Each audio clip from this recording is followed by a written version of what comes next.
El frío hormigón del estacionamiento del centro comercial ardía con el sol de la tarde, pero para el sargento Hal Donovan, apenas era un lugar donde podía cerrar los ojos sin que el pasado lo despertara gritando. A los 73 años, Hal había aprendido a dormir con un ojo abierto y el alma en guardia. No porque quisiera, sino porque la guerra nunca terminó del todo para él. Había servido 3 tours en Vietnam, luego 2 más como asesor en Irak. Lo que lo rompió no fue la metralla, ni el fuego enemigo, sino regresar a casa y sentir que nadie lo esperaba. Con una chaqueta militar descolorida y una gorra que decía, US Marine Retired, Hal se recostó bajo una rampa del estacionamiento sur, un carrito oxidado con una manta y un retrato en blanco y negro de su esposa fallecida junto a él. Dormía profundamente, por fin, cuando lo despertó una descarga eléctrica tan brutal que gritó como en combate. El guardia de seguridad, un joven nervioso de unos 25 años, retrocedió con el taser aún en la mano. «Despiértese. No puede dormir aquí, viejo». Hal temblaba en el suelo, la gorra caída, los recuerdos de fuego cruzado mezclándose con el asfalto bajo sus mejillas. Pero no gritó, no se levantó para pelear. Solo miró al joven con una mezcla de tristeza y resignación que partía el alma. Lo que ni Hal ni el guardia sabían era que un transeúnte, una madre llamada Linda que pasaba con su hijo pequeño, había presenciado la escena. Había reconocido de inmediato la insignia en la chaqueta de Hal, la misma que su padre llevó al volver de Vietnam.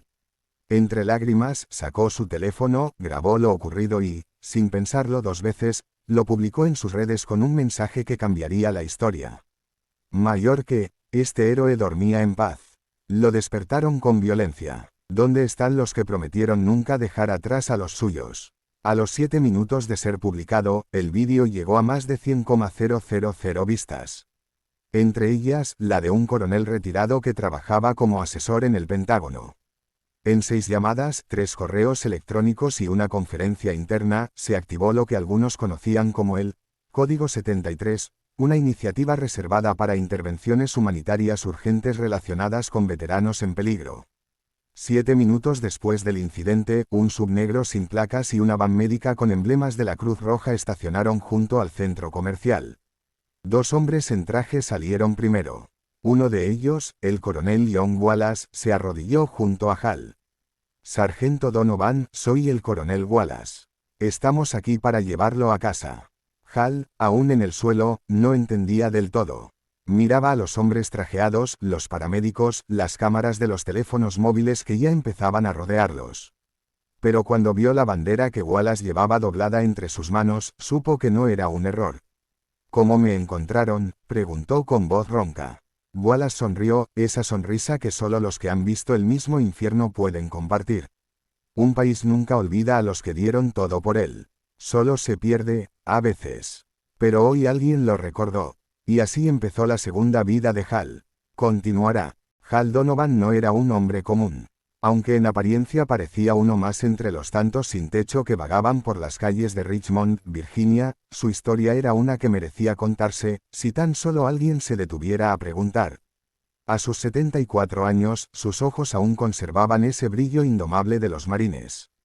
Había servido en Vietnam, sobrevivido a emboscadas en Irak, y regresado a casa con más cicatrices en el alma que en el cuerpo. Pero el mundo al que volvió no tenía lugar para él. Ni el sistema de veteranos ni su propia familia pudieron llenar el vacío que la guerra había dejado. Dormía en su carrito oxidado, junto a una estación de carga detrás de un centro comercial. Allí, donde la ciudad hacía la vista gorda, Hal encontraba un rincón de silencio. Cada noche recitaba los nombres de sus compañeros caídos como un rezo. Y cada mañana, recogía sus cosas con disciplina militar y seguía adelante. Hasta aquel miércoles. El sol ya bajaba cuando Hal, exhausto, se quedó dormido en una banca al lado de la entrada lateral del centro comercial Jefferson Crossings. Un guardia de seguridad novato, con más miedo que autoridad, lo vio desde lejos y, sin pensarlo demasiado, lo consideró una amenaza. Lo que ocurrió después duró apenas segundos. «Levántese. No puede dormir aquí», gritó el guardia, blandiendo un taser con torpeza.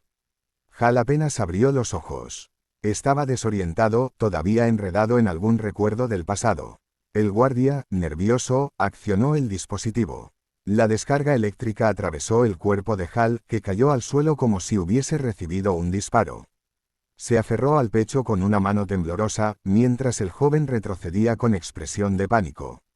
Pero no estaban solos. Emma, una enfermera de turno en el hospital local, había ido a comprar pañales para su hijo cuando vio la escena desde el otro lado del estacionamiento.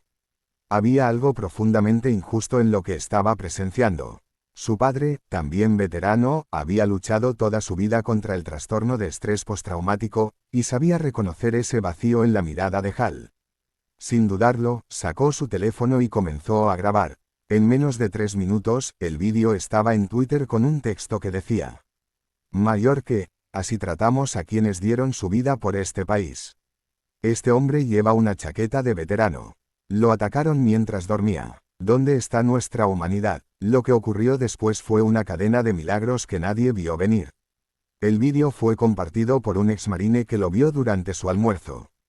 Luego por un senador que había servido en la Fuerza Aérea. En menos de 7 minutos, había llegado a una sala del Pentágono, donde el general Marcus Benton, jefe de operaciones humanitarias para veteranos, lo vio desde su escritorio. ¿Dónde fue esto?, preguntó. Richmond, Virginia. Hace unos minutos, respondió su asistente. Marcus no dijo una palabra. Solo marcó un número. Activen el protocolo Valor. Hay que traer a este hombre a casa. Ese protocolo, creado en silencio después de una serie de tragedias con veteranos olvidados, era un plan de respuesta rápida que permitía enviar un equipo médico, asistencia legal y alojamiento seguro a cualquier veterano en situación crítica. Mientras tanto, Hal seguía en el suelo. El guardia, paralizado, no sabía cómo reaccionar. Emma, decidida, se arrodilló junto a él. Tranquilo, señor, soy enfermera. Ya viene ayuda, le dijo, mientras cubría sus hombros con su abrigo.